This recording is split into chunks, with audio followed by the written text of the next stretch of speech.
Hello friends, எல்லாருக்கும் வணக்கம். Welcome back to homely princess channel. இன்றைக்கி நம்ம சேனலில் வந்து குழந்தைங்களுக்காக ஒரு சூப் ரெசிபி பண்ண போகிறோம். இது நான் வந்து என்னுடைய விலாகிங் சேனல், அதாவது ஹோம்லி மாம் சேனலில் வந்து நான் ஒரு விலாகில் வந்து சொல்லியிருப்பேன், இந்த சிக்கன் சூப் கொடுத்துருக்கேன் என்னோடய குழந்தைக்கு அப்படின்னு.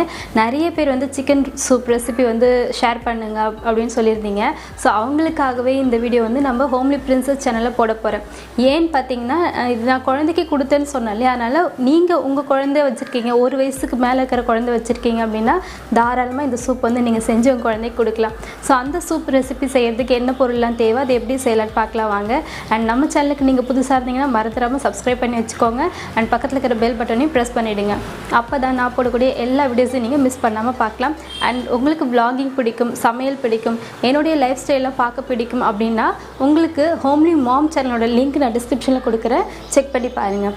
ஓகே ஃப்ரெண்ட்ஸ், வாங்க இப்போது சூப் ரெசிபி எப்படி செய்யலான்னு பார்க்கலாம்.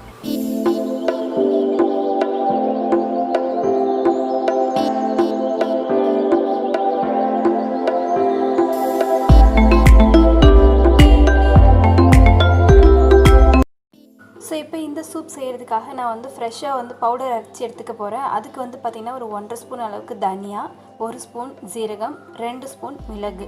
இதை நம்ம ஃப்ரெஷ்ஷாக அரைச்சி இந்த மாதிரி கோர்ஸாக அரைச்சிக்கோங்க, கொஞ்சம் ரசத்துக்கு அரைப்போம் இல்லையா அந்த மாதிரி. அப்போ தான் நமக்கு வந்து அந்த அரோமா நல்லாயிருக்கும், நல்ல ஒரு ஃப்ரெஷ் ஃபீல் கொடுக்கும் நம்ம அந்த சூப் குடிக்கும்போது. ஸோ இப்போ நம்ம வந்து சூப் செய்ய ரெடி பண்ணிடலாம். நம்ம வந்து குக்கர் ஹீட் பண்ணதுக்கப்புறமா ஒரு 2 ஸ்பூன் அளவுக்கு எண்ணெய் ஊற்றிருக்கேன். அதில் பட்டை, 4 கிராம்பு, ஒரே ஒரு ஏலக்காய், அப்புறம் ஒரு பிரிஞ்சி இலை, இது மட்டும் போட்டுட்டு நல்லா ஃப்ரை பண்ணிவிட்டு அதில் நம்ம நறுக்கி வச்சுருக்க வெங்காயத்தை இதோட ஆட் பண்ணி நல்லா ஃப்ரை பண்ணிக்கலாம். ஜஸ்ட் வந்து கண்ணாடி பதம் வர அளவுக்கு வதங்கினா போதும். அப்புறமா நம்ம நறுக்கி வச்சுருக்க ஒரு பெரிய சைஸ் தக்காளியை இதோட ஆட் பண்ணிக்கிறேன். இதையும் நல்லா ஃப்ரை பண்ணிக்கோங்க. இப்போது நம்ம வந்து இஞ்சி பூண்டு பேஸ்ட் ஆட் பண்ணிக்கலாம். நான் வந்து 1 ஸ்பூன் அளவுக்கு ஆட் பண்ணுறேன். ஸோ இது நல்லா அந்த பச்சை ஸ்மெல் போகிற அளவுக்கு நல்லா ஃப்ரை பண்ணதுக்கு அப்புறமா கொஞ்சமாக வந்து ஒரு 1/2 ஸ்பூன் அளவுக்கு மஞ்சள் தூள் ஆட் பண்ணிக்கோங்க.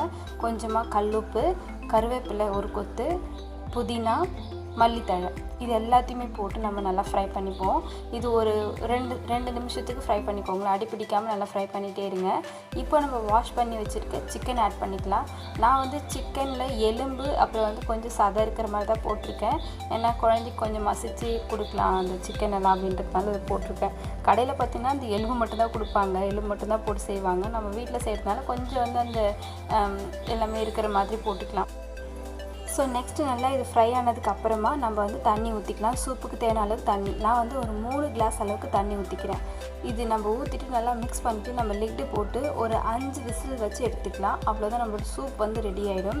நான் வந்து இந்த ரெசிப்பியை 1 வயசுக்கு மேலே இருக்கிற குழந்தைக்கு கொடுக்கலாம். பிகாஸ் நம்ம இதில் சால்ட் ஆட் பண்ணியிருக்கோம், கொஞ்சம் காரம் இருக்கும், அதனால் அவங்களுக்கு அது சூட் ஆகணுன்றதுக்காக நான் 1 வயசுக்கு மேலே இருக்கிற குழந்தைக்கு தான் நான் வந்து ப்ரிஃபர் பண்ணுவேன். ஸோ இதை நீங்கள் தாராளமாக குழந்தைக்கு கொடுக்கலாம். சூப்பராக ரெடி ஆகிடுச்சு, பார்த்தீங்கன்னா உங்களுக்கே தெரியும். இப்போ நம்ம ஒரு பவுலுக்கு இதை வந்து சர்வ் பண்ணிடலாம். சிக்கன்லாம் நல்லாவே வெந்து வந்திருக்கு. இப்போ இது வந்து ஹர்ஷத் அப்பாவுக்கு நான் கொடுக்க போகிறேன். ஸோ அதனால் உங்களுக்கு அப்போ காமிச்சிருக்கேன். அழகாக நமக்கு சூப் ரெடி ஆகிடுச்சு. ஒரு ஈவினிங் டைமில், அதுவும் மழை நாளில், இந்த மாதிரி கிளைமேட்டில் நீங்கள் சூப் எல்லாம் வச்சு, சிக்கன் சூப் தான் சாப்பிட்ணுன்னு எந்த அவசியமும் இல்லை, நீங்கள் வெஜ் சூப் கூட வச்சு சாப்பிட்லாம். குழந்தைக்கு முக்கியமாக கொடுங்க, ஏன்னா அவங்களுக்கு தான் டக்குன்னு சளி பிடிச்சிரும். ஓகே ஃப்ரெண்ட்ஸ், உங்களை வேறு ஒரு இன்ட்ரெஸ்டிங்கான ரெசிபியில் பார்க்குறேன். அண்டில் தென் பாய்.